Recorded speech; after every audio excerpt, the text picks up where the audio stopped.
Yeah. All right, here we go. I heard that. I'm not late. I'm here. All right. Quiet down. I'm just going to be sitting at the back. Quiet down, please. All right, first thing I would like to say is I know everybody's streaming, but if everybody keep talking and stuff like that and interrupt, it's going to make it very difficult to get through this. I think y'all will learn something. Deadass, lock in, bro. Okay. I know everybody's really excited because this is a great opportunity. I bet the views are looking good. You're meeting a lot of cool people, things of that nature. But there's going to be a long time after this where you will hopefully still be streaming and hopefully still be succeeding. So you want to learn some of these concepts. And I'm going to keep it practical as possible because I want you guys to actually apply some of the stuff that's going on. Before we get started, who's been here that's been streaming for more than like 2 years? Right here.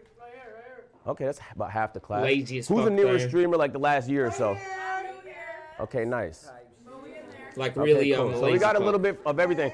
We're going to structure it like, quiet down. We're going to structure it like 0 to 1 million followers. So we're going to start with the first bit from 0 to 250,000 followers.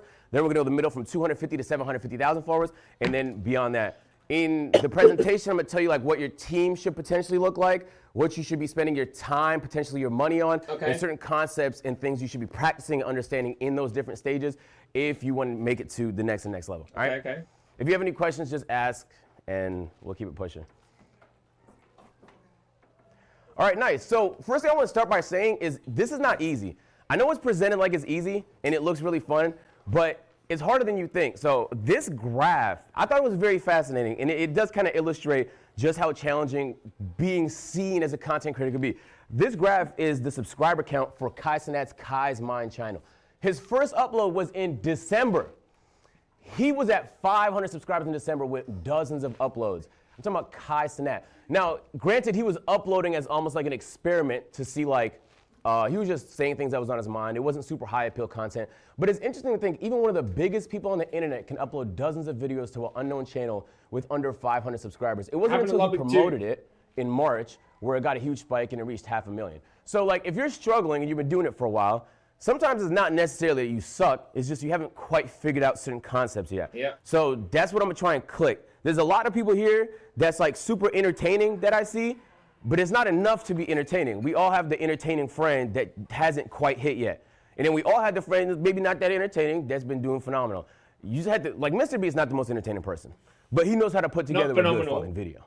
So in the same way, we're gonna talk a lot about other platforms because one thing you'll realize as a streamer, you have to be on everything. If you're not on IG Reels, sometimes you gotta be on Facebook. You gotta be on literally everything because that's how you're gonna drive the people. I've literally been wasting my time on Twitch. To 0 All right, viewers. so but that's changing. Talking a little about that today. We're gonna start off in the 0 to 250,000 followers. If you have 0 to 250,000 followers on the platform you stream on, could you raise your hands? 0 to 250,000 followers. Under 250. On the main platform you stream on. Yeah. You don't stream. Yeah, like if you got, say you got Instagram, you don't stream on there, you got higher followers in your streaming platform. It don't matter, just the main one, you know. Just the main one. All right, so you probably heard it before. I'm going to really kind of like drill in. You have. Don't be tweaking at me if I'm moving around. Like, don't be saying, "Oh my god, is this guy tweaking or whatever." Like, bro, I like moving. I need to start moving. Motherfucker, I've been sitting on my back on my ass for fucking 20 fucking years. I need to start moving. I'm starting to feel them back pains. Have to apply short form. I'm not even joking.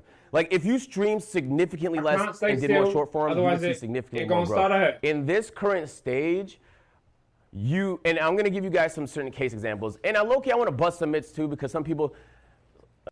Heads up, that's the joy of being a sport player with flat feet and then not taking your feet and your health seriously. That's what happens. You get pulled back early.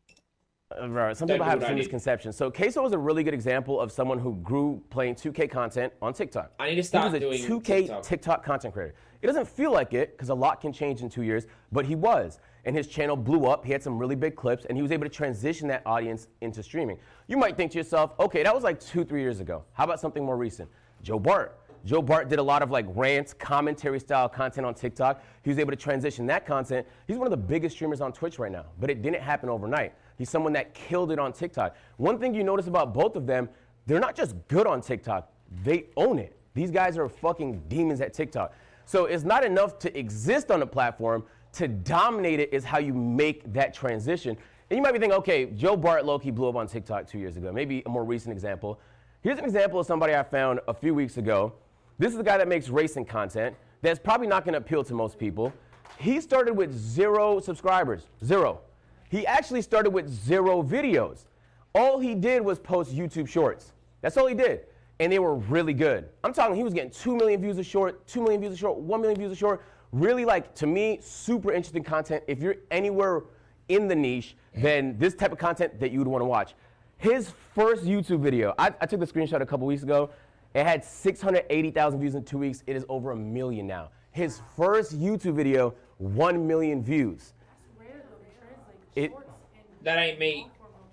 I ain't him. But it does on YouTube. So we'll talk a little bit about that. YouTube Shorts translates to YouTube videos really well now. I disagree with that. You're wrong.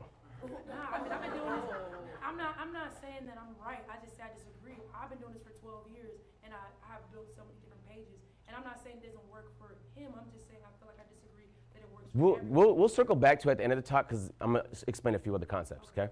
I think you got to figure out. Okay, so when it comes to short form, this actually does apply just in general. You need some sort of hook, okay? I'm going to say something, and it's going to sound a little pseudo and like theoretical, but it's not. It's very, very practical. Do you guys have like an idea of what your audience wants to watch? Yeah. Okay. No one's Now we're watching. talking. So I Being don't know able what to they like wanna put watch. yourself in your audience I shoes wanna- is the biggest superpower a content creator have. But like, if you're a small streamer like me, how do you decide what the content is that people want to watch? You know what I mean? Do I just start uploading videos until it hits? The same way that being able to put yourself in a customer's shoes is the best power a business can have.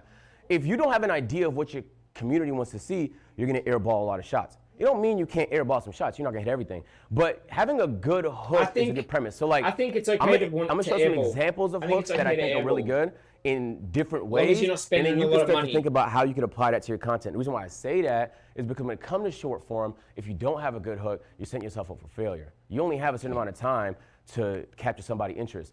So what I would like to present is next time you're scrolling short form, next time you're even watching long form YouTube videos, I want you to think about what you're thinking about while you're watching it. What about it specifically is interesting? You will start to pick up a lot of strategies from the stuff you like that you could apply into your own content. But I like a lot of things. Goodness gracious, Hudgy. No shirt, bro? I mean, I just do gaming and React, I guess. All right.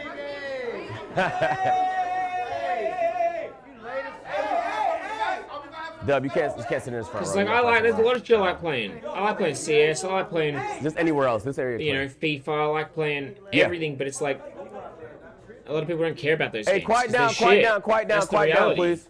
A lot of Why those you games late? are shit. First, I couldn't figure out where this was at. I'm sorry. Okay. I did my best to find it as quickly as I can, sir. And I apologize. So you just been looking for it. I've been looking. You've been just lost. I even asked the dean. Hey, listen. This is Professor of the Year of Class of 2025. This is one of the most important classes on our campus. Please listen. He's not wrong. Right, elementary, you still go over. It was. I'm waving up in Jordan. I made it. We don't gotta be waving at people coming in late. They came in late. I made sure to Pay attention, please. Go ahead. Thank you, Dean Sinet. If you're really popular on a platform, like some of you guys, like Alyssa, you have a face that people have seen on TikTok a lot, you can use your face as the hook. You know what I'm saying? If you look at a lot of A&P videos, we just use our faces as the hook. So like if, for example, who here is like known for something that, Dub, what are you known for? Having a son and food now. Okay, nice. Well, in that instance, you could use your face in certain contexts that apply to that, right? If somebody thinks you're really knowledgeable with money and you're doing a money topic, sometimes your face is gonna be the thing that hooks people. So, you know, it doesn't have to be like a big thumbnail with a fucking red circle, you know? And then like you just have to, well, we'll explain a little bit later, but it just has to be like an itch that you can hook. So I got a couple examples here. I'm gonna show you the good example first. Okay. Hopefully it works. There we go.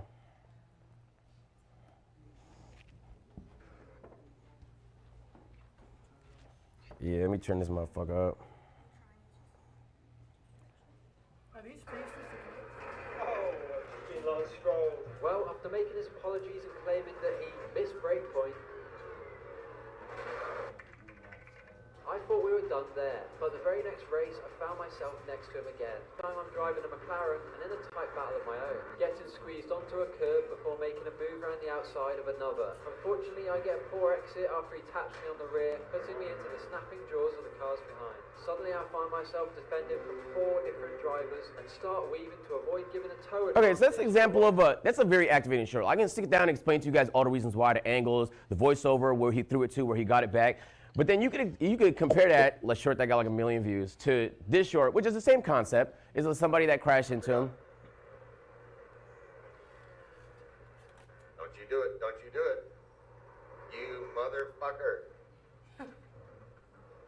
Motherfucker. I make it, I'm fucked up. So it's the same concept. He did the same thing. They both had the same experience. Somebody hit him. He's playing a racing game, somebody hit him. One guy went through the effort, again, all these cinematic shots, making sure you had no chance for your attention to get lost. Another person just played a clip. There's levels to this. Yeah.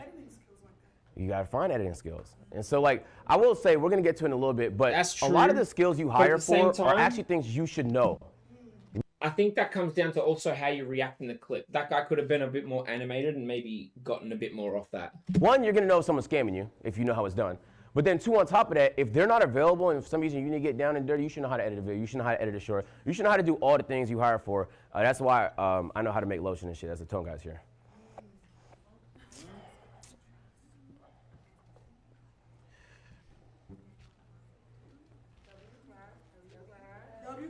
So I would like to say it's not always success, and you always have to be trying stuff. So even the biggest streamers in the building, they miss sometimes. You can do some stuff that doesn't hit all the time. Maybe, but yeah, you I should need to always be make a applying game- the principles. gaming- So I started a no, gaming but page then- in my head. I know what does that mean. The gaming page is at what? 200, it's like at 30,000 subscribers right now. It's performing well, views per video, but I'm not farming subs enough. What should I do in that instance?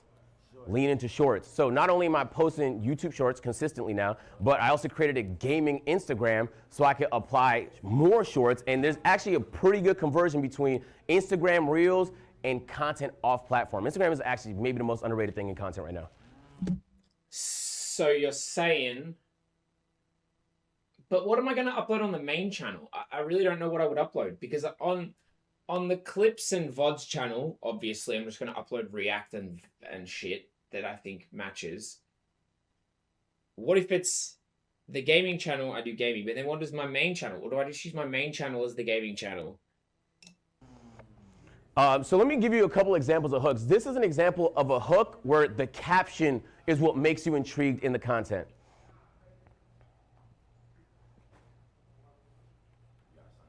I mean, I don't want to sign in, so. I think it's just the internet, to be honest with you.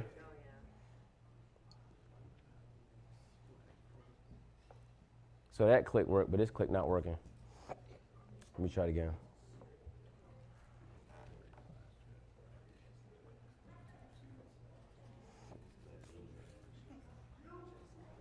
Brother. There we go.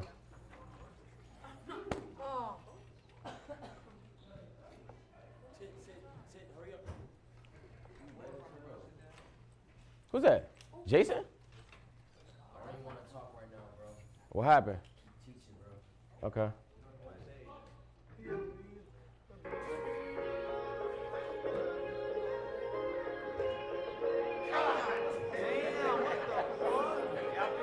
Yeah, so first of all, that's prosthetics. It's not my real forehead. So, okay. I mean, mine not that bad. Okay, but the premise is that once you read the caption, the bouncer says no hats, you got no choice but to fucking stick around to see why the caption says that. The caption make you want to stay to the end. And you obviously can see the hat, and just, you know, it's implied that I'm going to review the hat. But by the time you No, finish it, staying you're like, damn, that was so streamy. crazy. Maybe I watch it smarter again. Now idea you to root stay somebody. Now streamy. you get mad watch time. Feel me? So this is an example of an Instagram reel that we posted like last week that performed pretty well. Yeah, what's that? So a lot of my videos have POV, like you're 27 and single, so you're going on a solo date. Mhm. Like I'm known for my mukbang and solo date. Do you think POV is like important? If you think that's why the videos are hitting so much, because POV is so relevant? It is impossible to answer without knowing your audience. It is like super audience specific. So I would have to look at your specific audience and see why something may or may not hit. Because something that hit for you might not hit for the next person. Feel me? So this is a thumbnail hook where the actual thumbnail, the content of the thumbnail is what makes you want to watch. So this is a clip that I deadass post. I repost it like every 3 months. But it was the intro I did for a 48-hour stream where I came down, rappelled from the ceiling. But you don't have to know any of that. It says craziest Twitch intro. Why is it so crazy? Well, why is this guy rappelling from the roof? So it adds like some interesting appeal. Who this applies for is anybody that watch streams. Why is this better than any Twitch intro I've seen before? It might not even be the best, but it's a unique one. It's unique enough to where every time I post it, it does well. I repost it like every 3 months. But in my opinion, like now you're using a thumbnail, you're using a caption, you could use somebody's face. You could even use the, what do you call it, the description in the bottom of it to interest people. So like, don't waste space. Everything they see could be another reason they discard your content, right? Think about the way you consume content. You be scrolling. You're not paying attention to nobody. You scroll. It could be someone you fuck with. You might scroll past it. So it's not enough to know people. It's not even enough to make good content. You deadass have to have the whole package. You know what I'm saying? Like once they watch the video, it has to be a good video, but you also have to package it to make it look like a real video if you want people to stick around. So when you making certain videos, you have to pay attention to the analytics and see how it's performing to see what works better for you. Yeah, that's true. We'll get into that a little bit more, but that does apply. Yes, you're correct. So this is just something practical. I mean, if you're not doing it, what's that, Jason? Permission to pee? Yeah, bro. Yeah, bro. Go pee, gang. Go pee, bro. So this is like, to me, this is obvious, but there's a chance that you might not already be doing it. So let's say you're in fashion, right? Let's say you're in gaming. There's really no planet you shouldn't be on TikTok. You could type in gaming. You could click the 3 dots. You can click filter. You can go by like count, and you can go this week or this month. If you don't know what's popping in your genre, in your field on TikTok in the last 2 weeks, you genuinely don't care about your job. That's what it feels like, because if this was any other context, you would pay attention. If you were an athlete, you would kind of pay attention to the stuff you put in your body. If you're a streamer, you should pay attention to the content that's performing. This is part of the job. Yeah, can we quiet down, please? So if you haven't been doing it, make it a habit. In fact, what I like to do is I literally create a separate TikTok, a separate YouTube, where the only thing I do on it is research. So the algorithm specifically feeds me interesting, unique, creative stuff because that's the only thing I consume on it. So I don't watch my usual videos on there. I specifically use it just to see what's hitting, what's working. Not just for stuff in your bubble. Genuinely, you'll have so many bangers if you start looking at other bubbles. You know what I'm saying? It's interesting though. Like there are French streamers with 40,000 live viewers that you've never heard of. There are Spanish viewers with 50,000 live viewers you've never heard of. It's not that they're not big, they're just not in your bubble. There's a lot of stuff happening. It's not happening in this bubble. You guys are in this Stream University bubble. It's mad shit happening in the world. If you're not paying attention to all of it, you're missing out tremendously. So, like, who are your favorite underrated streamers or creators that a lot of people don't know about, with that you're like, they're fucking raw and they have a lot of potential? Alyssa, I think she's fire over there. Suburb's hilarious. Chibu didn't make it here. I wish she got picked, but Chibu's really funny to me. Okay, so not me. Okay. Not me. Okay. Did you want me to say you? Okay. You're pretty great too. Yeah. Yeah, I love your content. Yeah. What about this guy? All right. So I would like to say, there's a good. Okay. Certain things you can't learn without trying. It's facts, right? I mean, sure, somebody could tell it to you, but sometimes actually experiencing it hits harder. So the YouTube Shorts to YouTube videos is undefeated. First of all, YouTube Shorts is just the best way to get subs on YouTube, okay? And you might be saying, like, this is Stream University. Why are you talking about YouTube and short form so much? I should have done something. It is impossible to grow as a streamer, okay? I don't know if you fucking noticed. You will not grow as a streamer by streaming more hours. In fact, you won't even grow as a streamer by making good content. You will only grow as a streamer if you're making good content and people can see it on all the platforms. You know what I'm saying? Yeah. So it don't matter how funny your clip was today. If niggas not clipping it on Twitter and the TikTok's not sharing it, then, I mean, nobody saw it. Your audience saw it, but they're already watching you. You feel No me? one's watching me. So get in the habit of trying to share some of the stuff that's happening, not just on stream. The grind is not just more hours on stream. This is very prehistoric mindset, okay? The grind is having a moment and then finding ways to share it with everybody. So streaming, you essentially now are a content creator. You're not a streamer no more. It's a full-on content creator. What's that? See, that's what I want to try to find. I want to be that streamer, the watch party streamer that can find that moment on other streams or in other stuff. You know what I mean? Like, it's not that I'm saying I don't have the content. I think I can bring the content to it. It's just that I don't want it to be like there's two ways, right? It's harder, but it's easier if you get to that bigger one, right?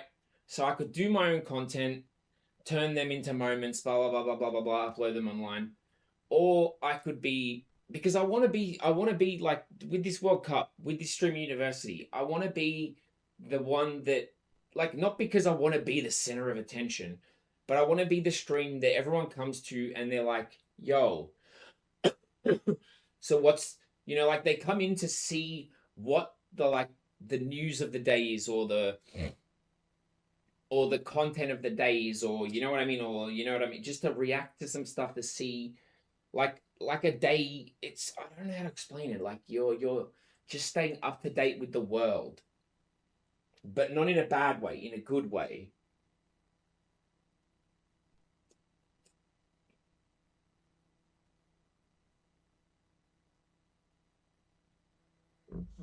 But how do you do that? As to, like, you said that people are in their own bubbles. How do you, like, get out of those bubbles? Like, for instance, Steve, right?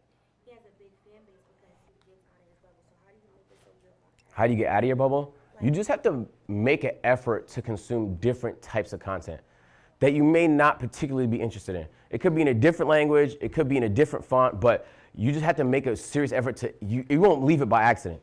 If you let your algorithm, it'll keep you in that bubble because that's the stuff you like. You just have to start consuming different things. That'll be on you, low-key, to just, teach your algorithm a little bit. I got a question. What's that? Why you think Kai only posts his shorts on YouTube but don't post them videos on Instagram Reels? I think he's, I don't know. He's been talking about starting on Reels. Yeah, he's just been off for a while, focusing on other stuff. So, but just because somebody doesn't necessarily mean it's good or bad strategy. It's kind of just what works for you. Being everywhere for the average streamer works. I will also say sometimes things apply to the biggest streamers that's not gonna apply to you. Yeah. Like it might only work for them because they're them. Yeah. You get what I'm saying? So like, take it with a grain of salt when you see a really, really big streamer doing something. It might not always work. It's worth trying stuff though. Like you but it might always work. Instagram Reels is OP. Are you who's posting on Instagram Reels here? I need to post more. I want to post more. Bro, if you are not, brother, how do I tell you, right? It's a big deal. Let me tell you how remember TikTok 3 years ago? That is Instagram Reels today. I knew it. And especially if you have an existing audience on Instagram, it's crack. Really go up faster. Way faster. Not just on Instagram, but it just shares shit so well. Jeremiah. You can, it depends on your niche. I would say probably don't post more than 1 or 2 times. But there's some people that post 4 or 5 times. It just depends on your niche. Some niches are a lot more acceptable to spam posts. Some niches you could deadass post the same video every week for like the rest of the year. So you be reposting your own content again and again? Sometimes. You can. Like if enough time passes and a clip hit, I already post it. Yeah. That's my question. When I post on TikTok, they flag my content for unoriginal content. If it gets clipped, my clipper sent me the clip, and I have to appeal it sometimes. Okay, I will say, so all the social platforms don't like clipping culture. That's true, okay? And there is probably going to get nerfed at some point, most likely. They consider it unoriginal because it is technically not an original piece of content. The original piece of content is happening on stream. It's me though. No, I understand that, but it's still not original. Like you did it somewhere else. You're just repurposing it. Yeah. So we don't know how long this meta is going to exist for. But while it's here, you might as well take full advantage of it. You know, this is a crazy level of late.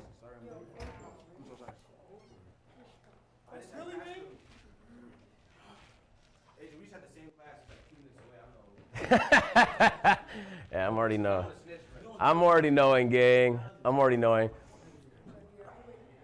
I got a question. What's that?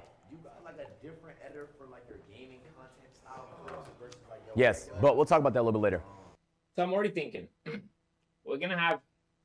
I've already got my main channel. I've got my clips channel. Maybe the main channel will be the gaming. Maybe it won't. Maybe I'll make because maybe I'll have the third gaming. My Instagram, I'm going to keep it as my photos for me, that I want to take photos of the clothes that I wear, even though I don't go outside. And then I want the reels to be of my games and skits and blah, blah, blah, of whatever I decide to do. But I'm trying to think, like, today's going to be either the React video and Agent's lesson, or I upload Agent and Ludwig's lessons to YouTube today. Then tomorrow, what I want to do now, every stream, we upload something, one thing. whether it's a YouTube video, a short, an Instagram clip. You know what I mean? So today it'll be the 2/3 YouTube videos that we got. And then tomorrow, if I can't think of anything to react to as a video, we're going to have to make like a cringy Instagram short. That's what I'm going to have to do. Maybe even that clip I just said of making that clip, I can put that as a short today on my YouTube and Instagram to get people interested in seeing what I create in the future. See? That's pretty good. So like that little segment I just had of where I'm going to have those clips, I can maybe clip that, upload that today as a little teaser, see if it gets the feathers ruffling. Maybe it won't. It's going to get like 10, 15, 20, 30 people, maybe 100 if I'm lucky. But at least it'll set the seeds, the dust, you know, for that when I upload the next day of another short, people will already, like my name's already gone through the algorithm a bit. It's expected. It might get pushed. The guys, the viewer that was watching me for a sex fucked off. Appreciate you. I mean, I hope there was something. I don't know. Man, it sucks knowing that I've wasted so many years just streaming on Twitch when I could have been actually making clips. I've had a few good clips, and realistically, if I post those occasionally, they will probably pop off one day. But it's like I need to be more relevant now. I need to keep it more going. I need to keep going, you know? That's what I need to do. And I think if you're watching this video and you're interested, come along for the journey, because that's what we're starting. I'm officially starting it. We're taking it serious, and I say that and then I'm probably not, but I need to start taking this seriously. Even if it's not streaming every day, like if it's not a content every day, every second day at the very least. Or do we say every 3? I think 3's pushing it, and you're probably watching this video going, okay, I'm not watching him anymore. So let's say 2 at the most, with 1 day in between with a break. But I try to do it every day. The goal is every day, but at the worst, it's every second day. So that, like, we can't go pushing it anymore. Because the reality is, if you want to be up there, you can't be doing once a week. I mean, you can, but it has to be quality. You can't just be doing half-assed VOD clips and shit and expecting that, like, once a week to make you the biggest streamer in the world. Okay, so this is like a good concept that I think everybody deserves to understand. A lot of people think the clip hit because it got views. All right, who here has had a clip that went viral and then nothing happened because of it? All right, this is common. Nothing happened. It didn't result in anything. Like, it was a moment, then it passed. You know what I'm saying? Then we get watery. Money, like it didn't transition to no views on the socials. I want you to pay attention to this and let me know what you notice. Entire stream room into a big ball pit. It was a lot of fun. But I left the house for a couple hours and balls have been pouring out the entire time. And you might think to yourself, like, how bad could it possibly be, Agent? It can't be that fucking bad. 100,000 balls can't be that bad, right? King. So who cleaned that?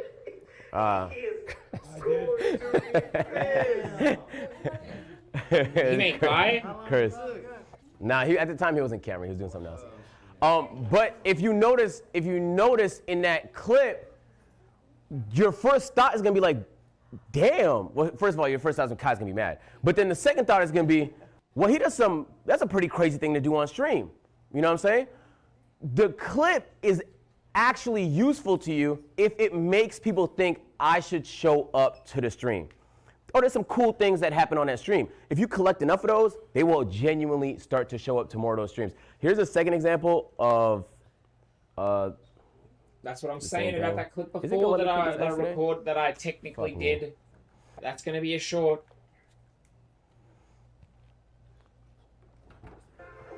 So you're going to watch this clip and you're going to think to yourself, oh, he's doing a 48-hour stream. Maybe I should tune into it. So your clip should naturally make people want to come to the content. You know what I'm saying? In fact, usually before I do a marathon, I'll at least do some sort of simple TikTok saying like, yo, I'm surviving in the Amazon for 48 hours.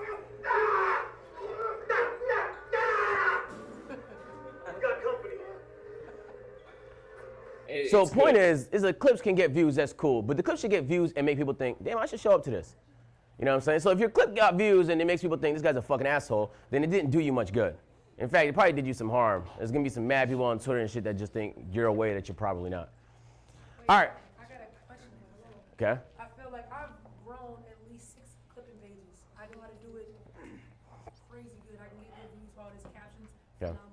Why do you think, I feel like for me personally, and I heard a lot of people, why do you think when it comes to like Twitch, Yo, let's hear a question. why do you think when it comes to Twitch specifically, it's so hard to grow? Because I can get millions of views and understand the algorithm on all the platforms because I've mastered that.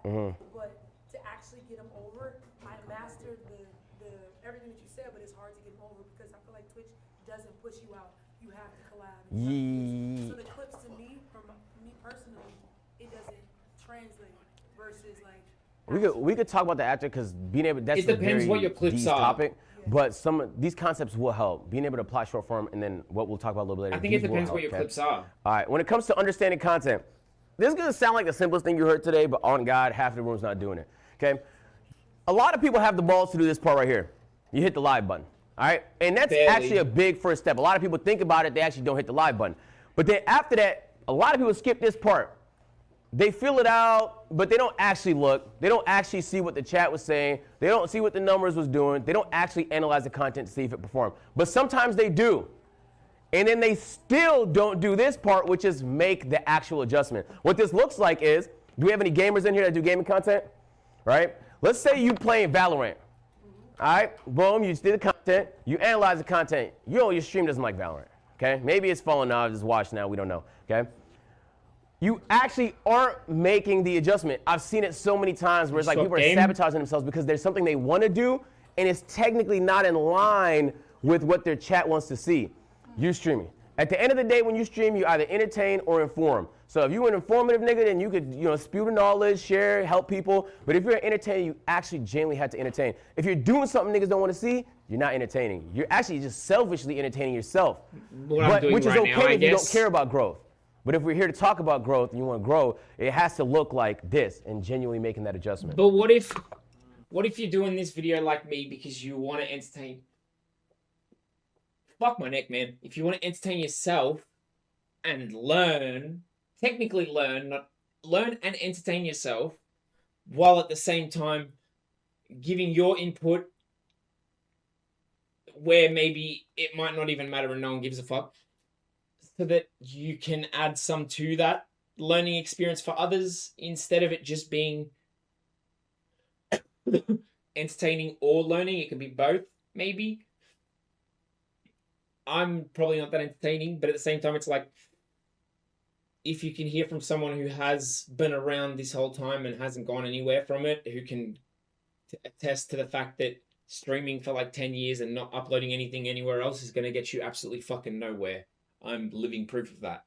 You know what I mean? But it's like, I'm not watching it to entertain. I'm watching it to entertain me and I can learn. But also, if you watch the video online and you learn from it, that's a W too, because then hopefully you come into the stream in the future and we learn more stuff and get entertained together. You know?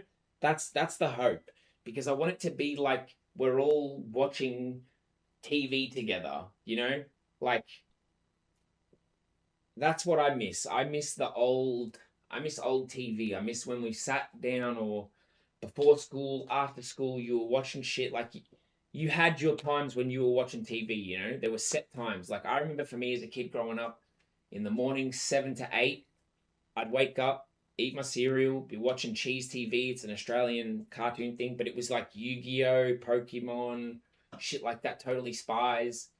And then at 8 o'clock, I would get up, walk to school, play soccer with the boys at school, do school, come home, watch like ABC Kids, which was our one. It's not the same as your one. It's a different ABC Kids, but you get the point. It was that. Or then sometimes after school, there was like not Saturday Disney, there was like Kids Warner Brother, Kids WB Weekly. That was after school on channel, like, you know what I mean? And like all the kids was watching that if they weren't at their like sports stuff, you know? It's like all the kids knew all the shows. Like, even when you talk to people, like it's like when you're talking with your friends and you bring up all the old shows like Courage, or you bring up like the niche shows like Code Lyoko, or you bring up something super niche like like Grizzly Tales for Gruesome Kids. Don't know if you guys would have had that, but that's something we had where it was like a claymation kind of shit. Like, it's probably better if I show it, but at the same time, it's just, I feel like it's the talking about it is enough for me right now. I mean, okay, fine, fuck it. Let's just Grizzly.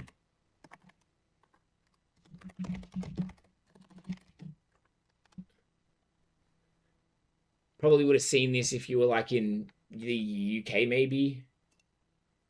But like this show, like niche, but like bro, every kid knows it, you know what I mean? Like you'd think it's niche, but it's not niche, you know, it's fucking huge. And that's the thing.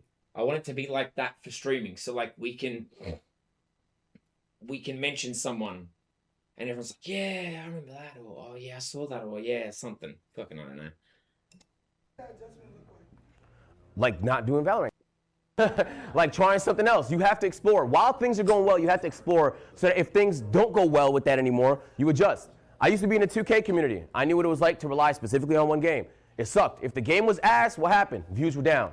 Nobody cared. It didn't matter how much they liked me. They wasn't going to watch content for a game they didn't care about. You know what I'm saying? You learn that lesson the hard way, and then once you get the momentum back again, now you start A&P. Now you start doing different types of content. You have to learn from these situations. Okay, so I kind of have that problem right now. Like, I feel like I'm stuck in one game. Okay. So did you just, like, experiment and just do other games that were popular? Or, like, what kind of things did you do? Did you do things that were, like, just trending? Yeah, so if you want to do games that you think have the same audience as that one, and try and create some appeal into that game. So what game do you play? Marvel Rivals. So you maybe like, I mean, Overwatch would be a shitty game to go to, but essentially, I appreciate it. So essentially you want to find a game that has a similar audience and try and create the most high appeal stuff you can lead with to make people think like, hey, this is not so bad. Would you do like multiple games at the same time? Like if it Explore, like what Jinxie did was a really good example. We'll talk about it in a second, where he did Rainbow Six nonstop, right?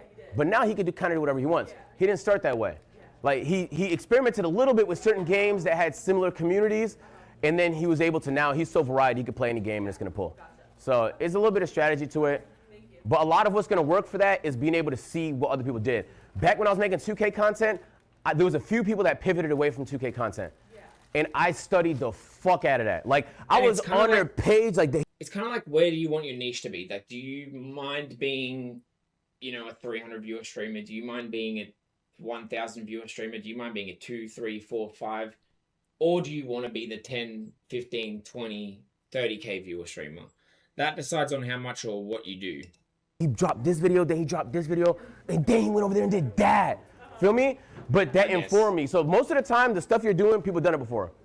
Follow the blueprint. All right, speaking about that, who here is not in a niche? You just do whatever, whenever.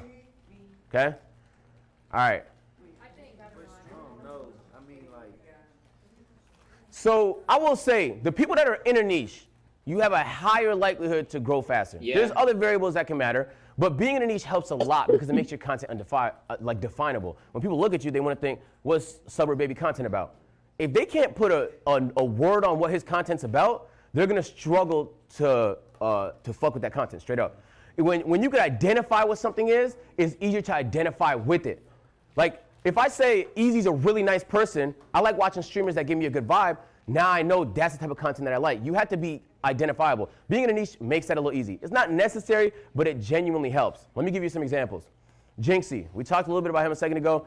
He grew exclusively on Rainbow Six. He wouldn't touch another fucking game, right? Now he can play whatever game he wants. He could have went IRL, he could have did a whole lot of shit, he wasn't into that.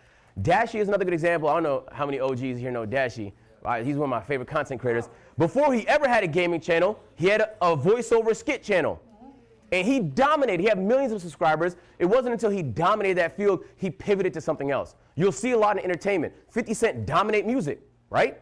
Then he's like, oh, what do I want to do next? I'm bored. Now he goes into film. He dominates film. Now you can do next. Be transitioning out of the niche before you conquered it. You can, but there's going to be a trough where things look a little ugly. You know, money slow down, views slow down. You could do that. I've seen it happen. Ron is a good example, right? Where Ron had a dip, but then he was good enough to where he was able to bring it back. And now, like, I saw him at 110,000 people at 4 a.m. yesterday. So it doesn't mean you can't pivot out of niches. Sometimes niches scare people because you think, oh, I'm a creative soul. I don't want to do one thing. I don't want to be in a box. Sometimes the box is nice. And just so you know, even when you don't think you're in a box, you just happen to be in a big box. I mean, I'll take that. I'll take it. I mean, maybe Duke my box and Speed, good example. Maybe my box needs to be React at the start. Maybe that's my thing. Maybe I needed to go the Joe Bartolozzi route. You know what I'm saying? Examples of two NBA 2K content creators that grew to the peaks in their games before they transitioned into other stuff. Duke doing lifestyle stuff, and Speed obviously doing the IRL streaming. Okay, this is like pretty practical. The biggest streamers are doing it, and it's not a secret. The guy that's synonymous with YouTube is streaming on Twitch. The guy that's synonymous with Twitch is now streaming on YouTube. It's not an accident. Like, they're watching what's happening and they're making adjustments. Streaming exclusively to a platform that's not paying you is just like, that's kind of like only playing on PlayStation, but you could afford an Xbox and a PC. The issue like, you can, but you're gonna miss out on some stuff. So you might. The issue is, how do I do music on YouTube if I want to listen to music? As well stream on all of it. We're on YouTube and Twitch right now. But how can I do Twitch and TikTok? Because TikTok. You can do that too. A lot of people do that too. Like on this. Yeah. It's just like the issue with TikTok is if you say nigga one time, you're out of there. Yeah. So that's, for me, it's like, yeah. Nah, they fry you. Yeah. Damn. Kai's niche. Early days, Kai did a lot of prank content, ding dong ditches and stuff like that. He was on campus. He was doing a lot of like datey type of style content. Then he was with us in A&P, and then he started doing like IRL content. So like everyone kind of starts a niche. Kai's a little bit of a hybrid though. I wouldn't say he was in a clear niche. Yes. I switched my niche fully. That's good. And you. I used to be hot tubs with girls. I was like slapping ass. Yo, quiet down. Everybody listen to him. I always raise girls, mad bitches, slapping ass. You know what I'm saying? Like orange shit. We don't call girls that. No, he's good.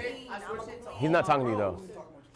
Yeah, I switched to all dude content, and I chill with the bros and have fun. Hey, yo.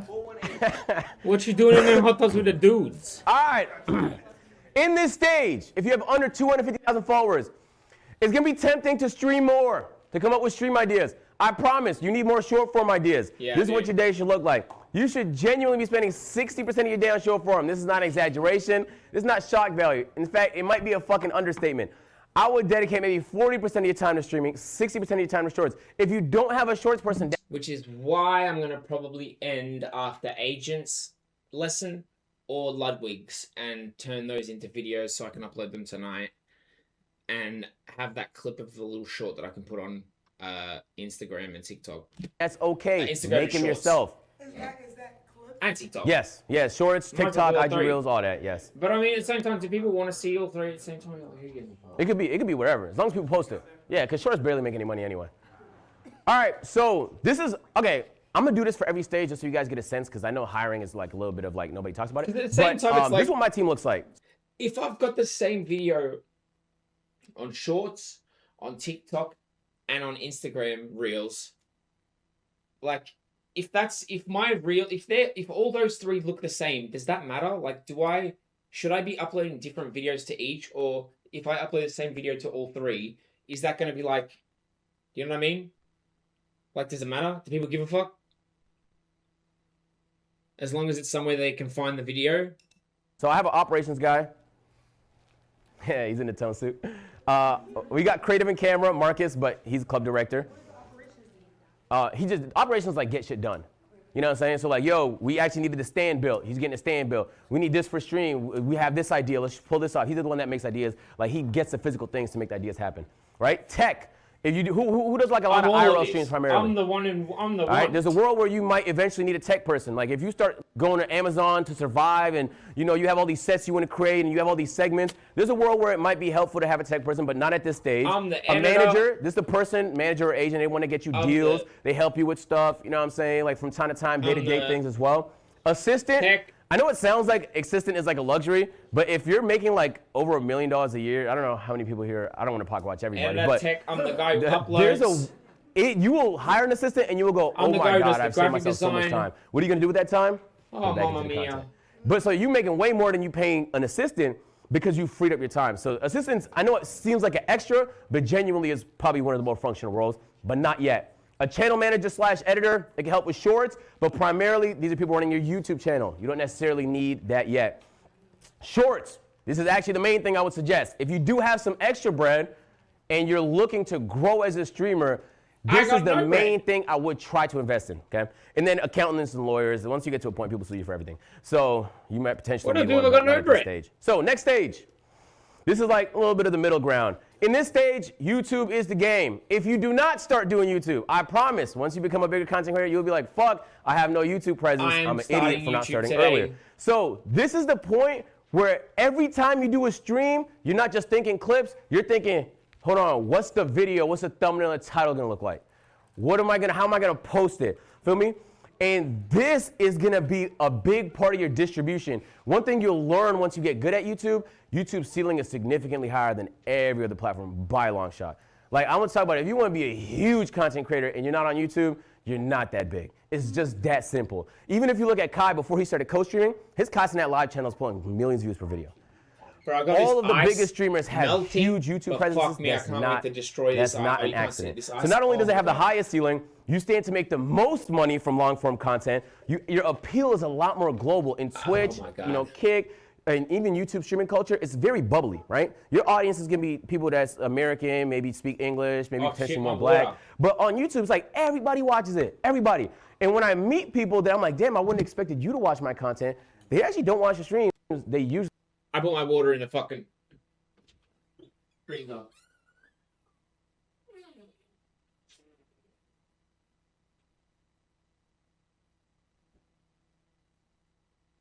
Yeah.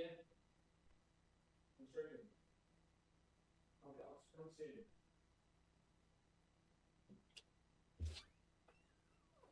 Oh, look at that. That shit frozen. Oh my god, it's frozen. I don't know if you can see it.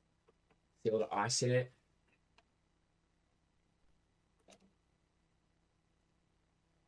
You probably can, barely.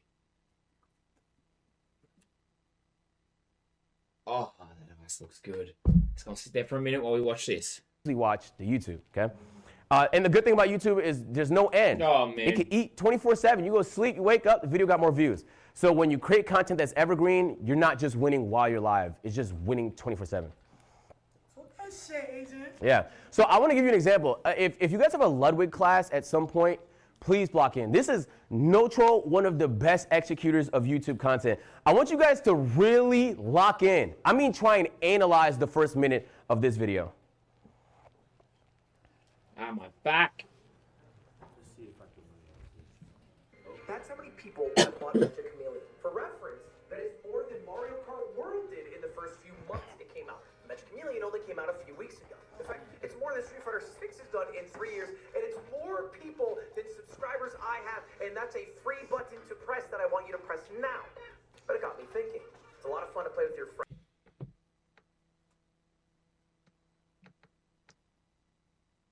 That way for him to get the subscriber call was a good way.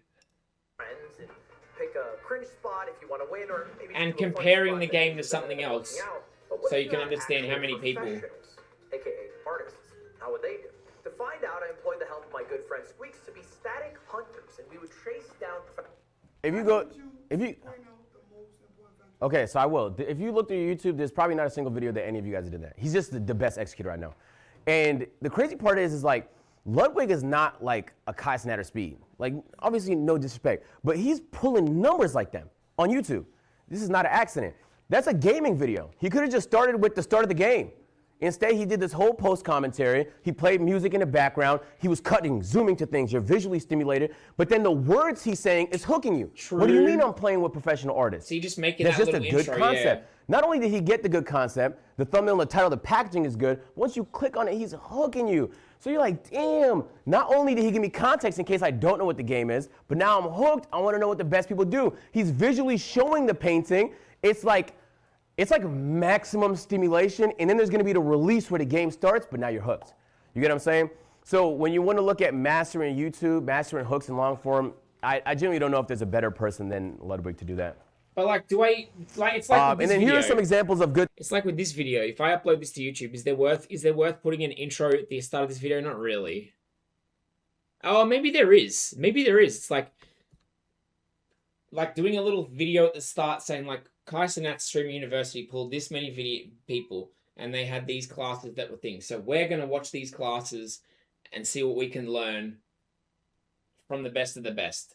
And then just cut into the live VOD. That's not a bad idea. I might have to do that. Thumbnails. So, dumbest spots in Mecha Chameleon. Simple title. You know, a circle and an arrow. Couldn't be that hard. But when you put yourselves in the audience shoes, you're scrolling through, you're gonna be like, where? I don't see anything. Boom, that's it. Where? I don't see anything. Let me click the video. That looks like a crazy spot, right? This is an Ash Out video. Ash is one of my favorite YouTubers and now streamers.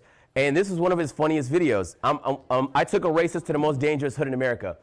And not only was the content phenomenal, it was like a double prank where like he was frying people. It was like a really, really good video. But on top of that, this guy looks petrified and he's surrounded by people that you can make context of are in the hood. It's just a good video. So you should be looking when you're watching streams, when you're watching YouTube videos, don't just click the thumbnail. What about the thumbnail made you want to click it? If you're not asking yourself that question, you actually are just zombie consuming content. You actually haven't learned nothing. You know what I'm saying? Like, who here has a passion outside of streaming? Like, what's your passion? Not really. I like to read. Read and music. Sometimes when you're listening to music, do you feel like, oh my God, I wish he would have done it like this? Or you think about, why did he do it in that note? Yeah. Because you became, you're a student of music. Yeah. If you're watching film, now you want to analyze the lighting and why they frame it like that. And oh, who did the score and the music? If you're not thinking like that as a streamer, is it really a passion? I'm telling you, like you should be looking at it and be like, damn, he went crazy, she went crazy. What made that so appealing to me? You will learn so much by simply asking that question. Yeah, I think we're going to end it off this Agent vid because there's no real point in me being live to 2 viewers. If it's peak content and you could afford it, I would say yes. You don't have to do it for every video. Because I'm literally streaming. We didn't do that. Body, no. So we gotta no, start I'm not gonna lie. That's why I YouTube. use the Ludwig example. I could do better. Yeah. We really got to start on YouTube. And tomorrow Then I we'll be would streaming have them both. arrange it in a way. But it doesn't have to look that crazy. Sometimes it could just be a cliffhanger, right? Of like the most interesting part that complements the title and the thumbnail, and then the video starts. It don't have to be crazy, well edited like that, but take those steps in that direction. It's gonna help a lot. Okay, all right. All right, in this stage, you might want a manager. You're gonna start getting certain brand deals, certain opportunities. You get to that point, 250 to 750. Yo, can we quiet down, please? This is 250 to 750,000 followers. Yes.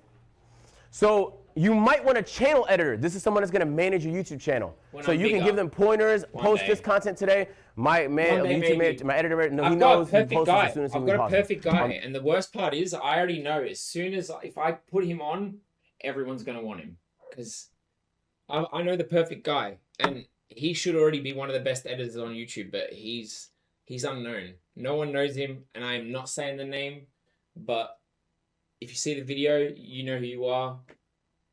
You probably won't see it. It is what it is. I'll tell you anyway. But yo. YouTube. So not only do we stream, get the content, you know what I'm saying? Might be a clip that comes from it, but then we're gonna post it on YouTube, and it's most likely gonna perform well on there. So how do I save for a new streamer like myself?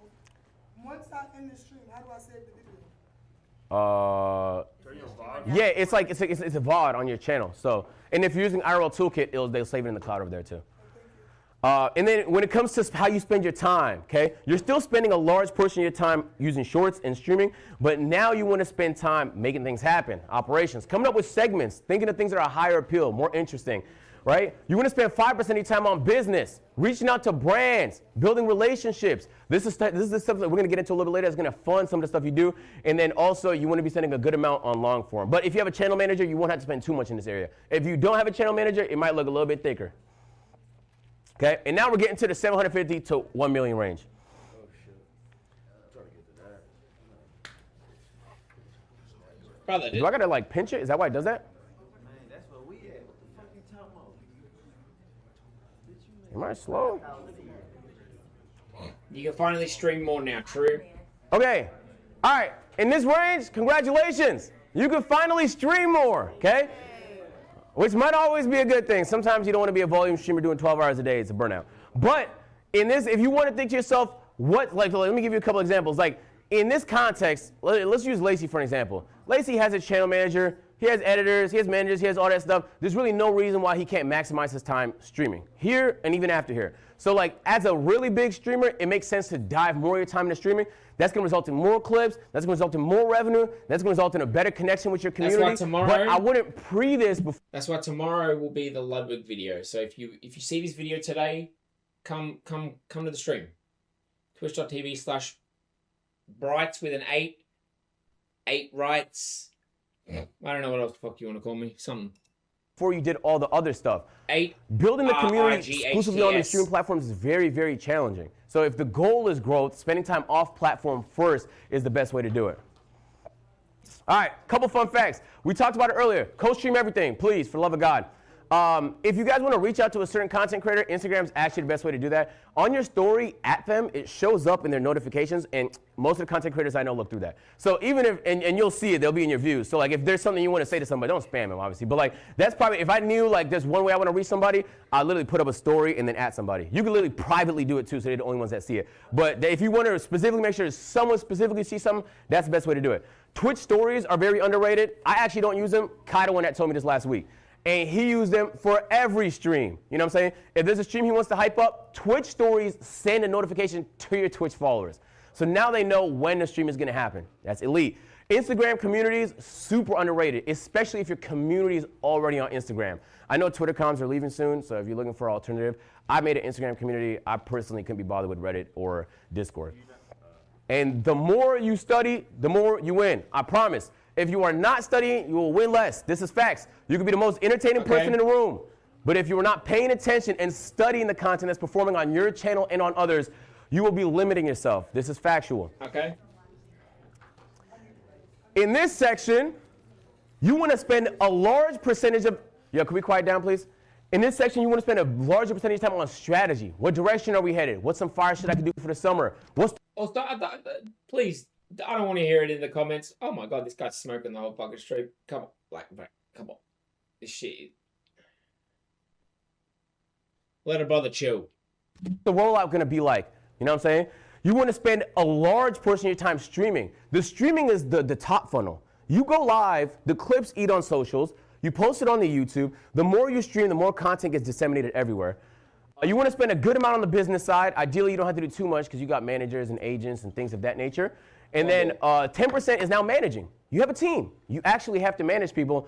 And don't count them. You can arrange your team however you want. It genuinely really depends on the type of content you do. My content is really variety. We use some IRL, some gaming. We do a little bit of everything. So this is the layout that I found was compact enough to where like, it's not too much people because then you got to travel with everybody and stuff like that. But it's like you're not bottlenecked. I don't have to think to myself, oh my God, I wish we had another hand. You know what I'm saying? So the teams are super specific to the content that you do. There's no ideal formula. I would always recommend, if you know a bigger streamer, ask them. Before I made a hire, I called Ludwig. Yo, Ludwig, what you think about this? Yo, Kai, what you think about this? Phantom, what you think about this? Because everybody has a different formation. You want to see which formation might make sense for you. I got a question. So, as you can tell, you have all those members on the team. Do you have them specifically? Fuck my back, man. My neck. Or is it like a team thing where it's a team thing. Everybody helps everybody. Where you find these people? Wait, can you say that again? Everybody helps everybody. Yeah. If someone only does one thing, they're a little useless. Okay. Yeah. Yeah, like today, for example, my channel manager is doing some clips. Okay. You know what I'm saying? But like everybody helps everybody. I also believe that like. You talking to him? No. Okay. He's the GOAT. Okay. But I would just say like I personally tell people that it's also good to know a little bit of certain other people's jobs just in case like we have multiple. 100%. Yes. He's not even a cameraman. He used to run operations. So, but he could also run camera. Good man. So where you find these people? Referrals usually for me. I'll ask people. You'll see him around. How long do you think you go through trial and error finding somebody that's like good? Because like people can say they do things, but work ethic is kind of like consistency is like really important. We could talk about that off stream because it's a little tougher. Okay, let me give you an example. All right, As you grow in streaming, you're going to want to take certain risks. And now we're talking a little bit about money, so I need everyone to pay attention. I know money sounds like the thing you do to get Ferraris, but this is not true. Money is the thing that's going to make your ideas come to life. Some of you guys have some really big ideas, some things you want to try, but you can't pull the trigger. Why? Because it's a huge fucking risk. Certain risks are worth taking, others aren't. I'm going to give you 2 examples. This is a risk that had paid off for me. So, first time I went to the Arctic, first of all, I bet my chat that I could survive in the Arctic. They said, no, you can't. I said, all right, bet. That was crazy. Yeah, I booked a trip. And I knew I was probably going to lose money across flights. The north is super expensive, et cetera, et cetera. We'll get into the expenses. But it made some money, though. On the YouTube, the video actually performed really well, so I was able to get almost $7,000. That's pretty good. And then the actual Twitch stream of it got $17,000, which sounds good. A couple interesting factors, though. Numbers. 2 years ago, this number would have said 50,000. So ads are down. And it's not because I'm running less ads. It's just that's the nature of Twitch. Twitch doesn't currently have a system where they could have higher CPMs and lower CPMs like YouTube. So overall, ads are just lower than they are. I know that going into it. That's part of the risk. So I'm making anything from like, what, $24,000 on this. All I had to do is not spend $24,000, and I at least don't lose money on the idea I'm really passionate about. Man, this ice is melting. By the time this fucking video ends up. So here are the expenses. So between the hotels, flights, clothing, car rentals, and camping supplies, luckily, on that day I made money. Now, we're not accounting for obviously like staff expenses and stuff like that, and how much time we dedicated. We could have spent on anything else, opportunity costs. This is just what we spent. On this opportunity, for me, it's okay to lose money if it's going to get eyes in your direction. For me, the Arctic was a solo thing I tried that I genuinely believed in. I really wanted to challenge myself. And so if I lost money, I lost money. But let me try my best to maximize, okay? We're going to talk a little bit about the best way to do that in a second, but this is an opportunity that worked out. Let me give you an example of an opportunity that did not work out. So this time I'm co-streaming. I make $2,000 off the YouTube. I'm making $3,000 off the video. So this is the stream, this is the video, and I'm making $16,000 off the Twitch. It's not a bad shout, but this time we're not in the Arctic, we're in the Amazon. Things are a lot more expensive and a lot more remote. Wait, what?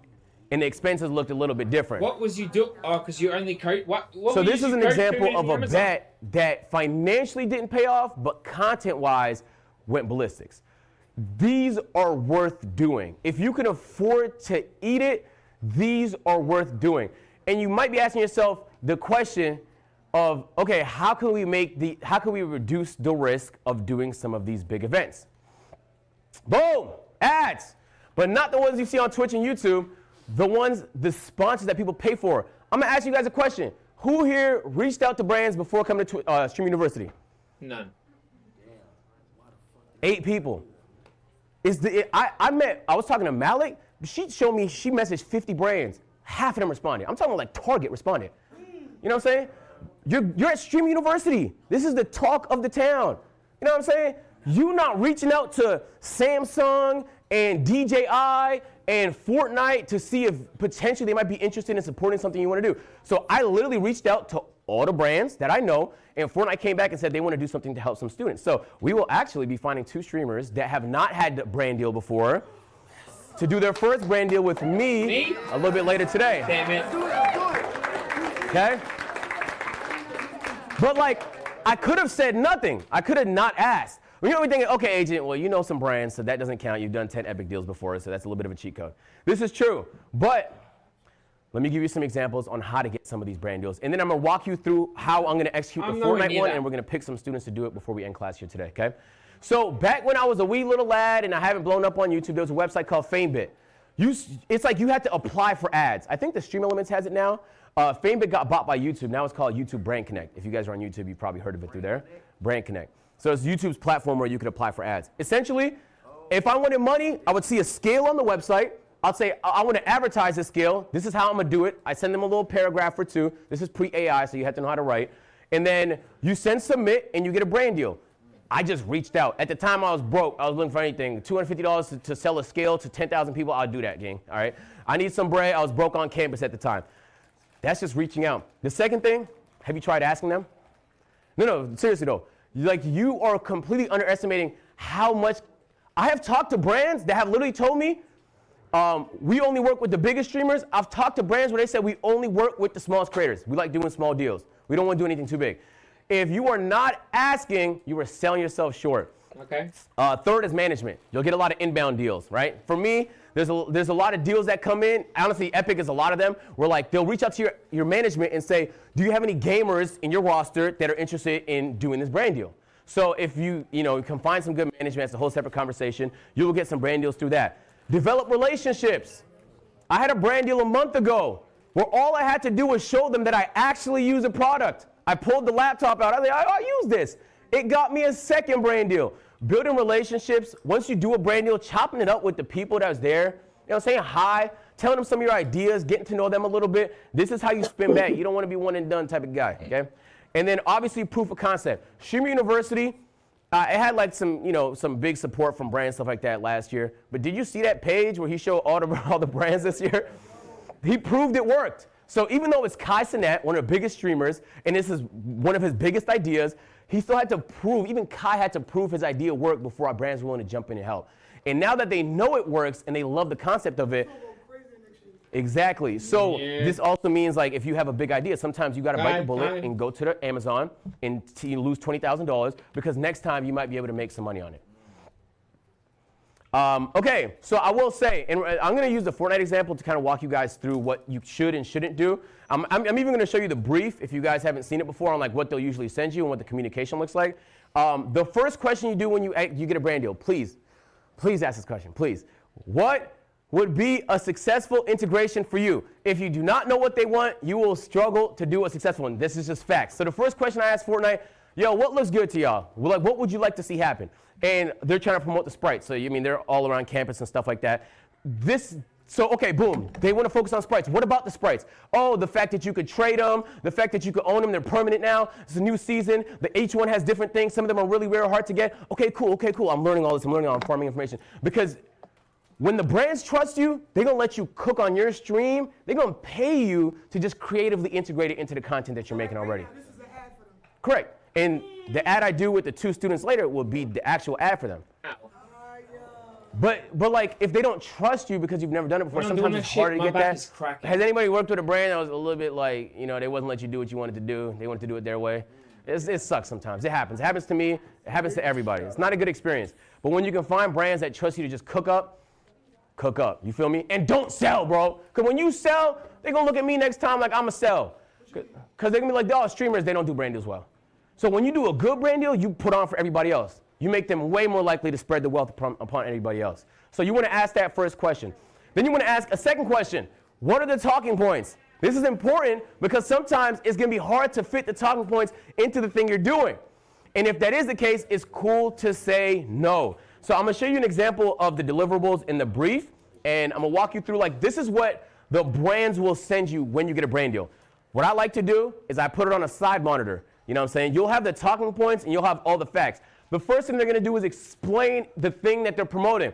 If it's a game like Epic, Fortnite, it's going to be a new season. New season, new fun stuff. This the fun stuff. Look, they got sprites. What do? All right, well, they're rare and they got this and we're going to have them all across campus. But for this, you're going to give away a couple brand deals. Okay, that's awesome. Where can you get them? They're going to tell you where you get them. I cannot explain this enough, guys. If you do not understand the thing you're trying to sell, you will do such a bad job. Sure. I've met so many streamers that don't look through the brief. They get on there, they're doing a brand deal, they don't know what they're talking about. And it could be kind of like funny in a comedic way, but you're not getting that brand deal again. They're not going to spin back and want to do something with you again. So it's worth your time to understand what exactly it is. I'm going to rush this to the freezer. I mean, come on, gang, it's money, bro. Download the game and play it. Download the game, play it, try it. If it's some IRL thing, get the... I'm going to rush this to the freezer.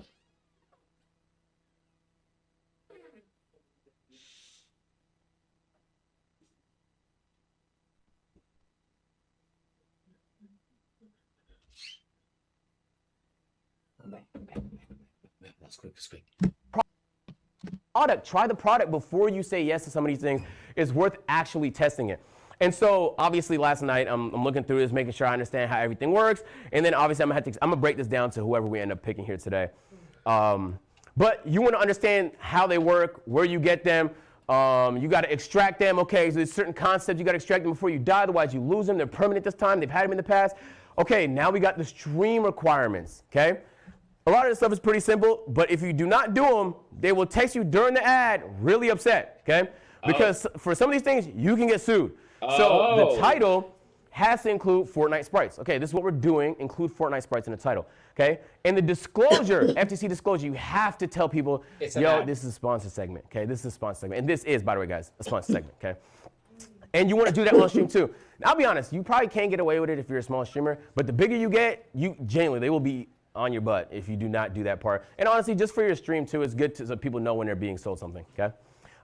So for this one, it's actually pretty compact. Sometimes they'll have panels in your Twitch. Sometimes they'll have a pinned comment. Sometimes they'll have different deliverables. It's all part of the package that you're selling to them when you're getting the actual brand deal, okay? And so this is the part that I would usually have up. These are the key talking points. I know it looks like a lot, but it really isn't. They're just explaining what the sprites do, the specific sprites with different rarities, what they're called, and what different things are. So like the mythic sprite deploys a shield bubble every time you're using a healing item. So you want to memorize everything in the bullet points, okay? But if you forget them, you know what I'm saying, in between games, stuff like that, take a look, remind you. You should understand how they work, but sometimes they say mad talking points, so it's not always the easiest to follow along with, but don't forget this part, bro. It's way harder to build. It's way easier to maintain a relationship and do mad brand deals with the same brand than to find new brands every time. And there's not a ton of brands. There's only a certain amount spending a good amount on streams, so you want to pay attention to those and focus on those. In fact, to the point where if I see a brand I like, do a brand deal with somebody else, I'll reach out. I'll say, yo, I have this idea. Are you interested in partnering in this idea? You know what I'm saying? And that's just, you know, they're spending money. If they're spending money in content, they have a department for it. If they have a department for it, they have a budget for it. And if they have a budget for it, why can't it be you, bro? All right. And then on the bottom, there's usually the do's and don'ts. So certain brands are going to have certain do's and don'ts. Maybe don't call it a skin if they prefer like 12 plus or something like that. It is. You know, if you're doing a Samsung ad and you accidentally show Apple product, you're pretty much fried. So you want to pay attention to some of the stuff. They'll tell you all that in the do's and don'ts. So it's not that scary. I know it's kind of like a lot of text. I wouldn't do this to you in a presentation, but they'll send you this just so you know everything to do. So a background on what it is that you're about to be doing for the sponsorship, the talking points, and then a little bit more about the actual product itself, in this case, which is the sprites. So not that scary, right? All right. Has anybody here not done a brand deal? Interesting. Okay, good. I'm going to talk to you guys before we end class. Okay, so anybody here not have management or an agency? Okay, so you guys want to focus up on this part. Yo, can we quiet down real quick? We're almost done. All right, when you guys, so we talked a little bit about short form, long form, and streaming, right? Now you're reaching out to a brand. You're not just a streamer. You're not just doing a 1-2 hour segment. Now you have a presence on Instagram because you've been posting reels, so you can include the IG story as part of the package. That's good bread. Now you could include the TikTok and the reel as part of the package. That's actually the best bread currently. Yo, listen to me, but please trust me. I talk to a lot of brands. Currently in 2026, in this current month and day and hour, brands are more excited to spend money on shorts than actual streams. This is true. I've talked to brands that said, I want to do the stream, and they said, do you want to do a short? I'm telling you the truth. All of them, their brains don't completely understand content all the time. They see the views on Twitter and TikTok, and they think those are like the same impressions as your concurrent viewers on Twitch. Okay. So it just looks sexier to the suits to see this really big number of impressions, which you can get on shorts. This is just factually true. So even though the influence isn't as crazy on shorts, you have a stronger influence, a deeper community, more motion, streaming. That's not how they see it. So we know how they see it, and if this can help fund your big ideas, applying all these concepts, focusing on shorts and long form, how do I tell you? I will make more on a TikTok IG Reel ad than I will on a Twitch ad. And I barely spend time on IG. Like I'm forcing myself to spend more time on that platform. I'm posting 2 reels today. So please do not underestimate how much money can be made because the native ads on TikTok suck. So you might be thinking there's no money there.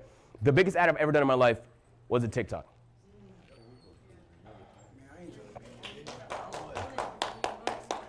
That's what hey, Lacey, this class is not like this is not designed for you. That's fucked up.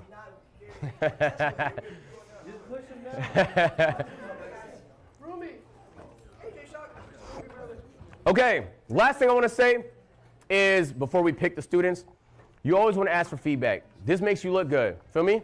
Not only does it make you look good, it's going to help you improve. what could I have done better? Oh, well, they didn't like the part where it was lagging. Maybe fix up the connection. But they loved the part where you talked about this. If you even asking is something that only 5% of people do. Immediately they're going to say, oh, this is a serious guy. And when they take you serious, they're going to spend serious money on you. This is facts. Okay. Please make sure to ask for feedback. It's probably one of the most easiest things you could do that's going to make them want to spin back. Okay. All right. Sorry, that was a lot. So I know that was a lot to throw at you guys. Okay, before we head out of here, because we all appreciate it. Before we get out of here, because we're running a little bit late, can everybody who has never done a brand deal before, please put their hands up? Never done it? I hope you learned something from this. All right, I'm gonna have you guys meet me in the front of the class, and then we'll probably just. Oh my God, I forgot we're giving away a Sprite. Huh? So I mean, I hope you learned something. All right. So we actually don't know. How should I get this way? We're gonna do Love Hold Week on, tomorrow. I can't just get handled like that. I can't just handle like that. We're doing Love Week tomorrow.